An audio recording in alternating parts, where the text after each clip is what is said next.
Week 3 of the fantasy season is here, and before you set your starting lineup, here are 5 stats that you need to know. First of all, the Texans defense front 7 leads the league with a 56.8% pass rush win rate. But don't let that fool you. The Houston Texans defense ranks 24th with a 27.5% run stop win rate. And ultimately, this team is giving up the 25th most fantasy points to the running back position thus far on the season. Great front 7 for the Texans defense. They are great at getting after the quarterback, but not necessarily great against stopping opposing running backs. We should see another big week for Travis Etienne, who has been on absolute fire so far in the fantasy season. And Jacksonville, believe it or not, leads the league with 169.5 rushing yards per game, with an offensive line that ranks 5th overall with a 75.7% run block win rate. Like I said, ETN has been balling 16.9 or more fantasy points in each of his first 2 starts. We got rookie Bashaw Tutin kind of looming around as well. He's a viable flex option, being that he did get involved enough last week to score a receiving touchdown if you guys are desperate in need of a flex or RB2. Bashaw Tutin sits at just 60% rostered. This is a good matchup for him as well. Remember, this is an important divisional matchup between the Jaguars and Texans. Basically a must-win game for both teams involved. Still very high on ETN in the first 2 weeks of the season. I know you got the Panthers and you got the Bengals. Feels like 2 really easy matchups. When you look at the Texans, might feel a little bit more difficult, but like I said, this is still a great spot for Travis Etienne. He is still a must-start running back here in week 3 of the fantasy season. Next up, Egbuka has had at least 6 targets and 13 fantasy points in both games so far this season. But we saw in week 2 an interesting development. Egbuka ran more overall snaps than Mike Evans, but still ran a similar number of total routes. The Bucs are 100% making a total effort to use Egbuka both out wide and in the slot during both 2 and 3 receiver sets. We're really looking at a 1A, 1B type situation when it comes to the Tampa Bay Buccaneers wide receivers with Mike Evans and Egbuka. And I've talked about Egbuka throughout the course of the week. I really like this matchup for him. I know that the Jets are not particularly bad against opposing wide receivers, and you know, we're going to get Sauce Gardner out there, but Sauce Gardner is going to play on Mike Evans. This is what we've seen here early in the season for the Buccaneers. Week 1, AJ Terrell on Mike Evans. Big week for Egbuka. Week 2, Derek Stingley on Mike Evans. Good week for Egbuka. Still scored a touchdown, 12.9 fantasy points. This is the first home game for the Tampa Bay Buccaneers. I think they're going to come out, have a good day. I know there's some concern because they are dealing with some offensive line injuries, but I believe in the Tampa Bay Buccaneers offense, and this is going to be a good overall day for them in this first home game. Egbuka is in another great spot where the defensive pressure is going to be on Mike Evans. And like I said, Egbuka's usage is off the charts right now in this Tampa Bay passing offense. So I'm still all in on Egbuka as one of the best overall flex options for you guys that own him. I think he could have an absolutely great fantasy week here in week 3. Kind of shocked that Egbuka's line on Underdog for receptions is sitting at just 3.5 total. He has only had 4 receptions in each of the first 2 games, but I still absolutely love this line. I think it's a very safe line for you guys to go ahead and take. So I'm headed straight to Underdog to take the over on Egbuka's total receptions here in week 3. Don't forget, all new users to Underdog who sign up using promo code THECATCH are getting a free NFL Pick Em for week 3 of the NFL season. Take that free Pick Em. Take Egbuka's over on total receptions.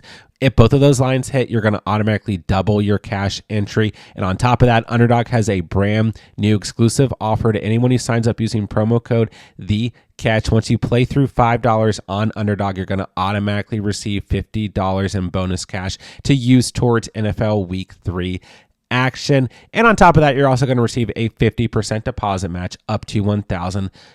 So make sure you guys sign up using promo code THECATCH if you want to take advantage of all of Underdog's Week 3 exclusive NFL offers. Next up, Daniel Jones scored 29.4 fantasy points in week 1, then followed it up with 22.8 in week 2 against a good Broncos defense. And I don't think that's going to change here in week 3 as he gets the Titans, who just allowed Matthew Stafford to have 298 passing yards and 2 passing touchdowns last week. Tennessee's defense front ranks 23rd in pass rush win rate at 32.7%. So overall, Daniel Jones should have plenty of time to throw the football here in week 3. Ultimately, this is a tough matchup still on paper. The Titans have allowed the second fewest fantasy points to opposing quarterbacks, but we have to remember, we still have a small sample size. Ultimately, when we're looking at some of these matchups, it's going to be hard to completely read into total fantasy rankings when we're just 2 weeks in the season, I guess 3 weeks in the season. But I will say this is the first road game of the season for the Colts, and I still think this is a good enough front seven for the Titans. We've seen some good defensive play calling for the Titans throughout the course of the season, early in the season here, but still, Daniel Jones has to be one of the best streaming options, if not the best streaming option at quarterback this week, just based on the production he's had the first 2 weeks of the season. But ultimately, he's still just a good starting quarterback if you guys are in a position with no Joe Burrow, no Jaden Daniels, no Justin Fields, big names out at quarterback here in week 3. And ultimately, Daniel Jones is getting insane usage at the goal line and in the red zone. He is up there amongst all positions in terms of the most red zone opportunities so far on the season, with guys like Saquon Barkley and Bijan Robinson. He has 3 rushing touchdowns in the first 2 games of the season. Listen, on paper, tough matchup here, but like we said, this was still a defense that gave up a pretty solid day to Matthew Stafford last week. Don't outthink this one. Daniel Jones is showing the production right now in fantasy. Maybe at some point some of this magic starts to slow down, but until we see it actually happen, I believe that Daniel Jones is still a viable fantasy starter here in week 3. All right, so far on the season, Juwan Johnson has 20 total targets, scoring at least 15 fantasy points in each of his first 2 games. He has played 97.8% of the snaps for the Saints. He's ran 74 total routes, which is the most of any tight end in the league. And here in week 3, he is facing the Seattle Seahawks, who have given up the most fantasy points on the season to opposing tight ends. I know I've talked a lot about Juwan Johnson throughout the course of the week, but I just believe he is a fantastic flex option. He's not just a startable tight end this week. He is a guy who you can slide into your starting lineup no matter how you have to and feel really good about it. The Saints are running a ridiculous amount of plays right now.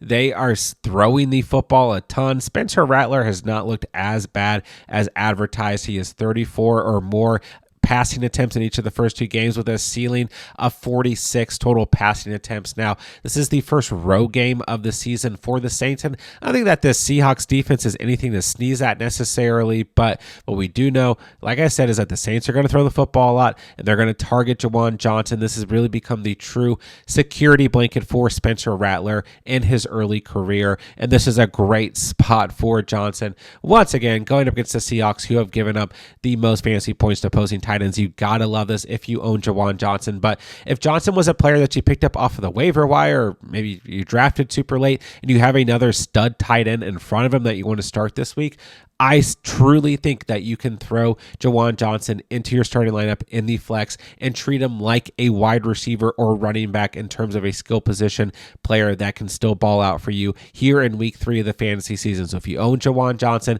he is a must-start player in my mind here in week 3. The last stat that you need to know is that Zay Flowers has a 42.6% team target share so far on the season.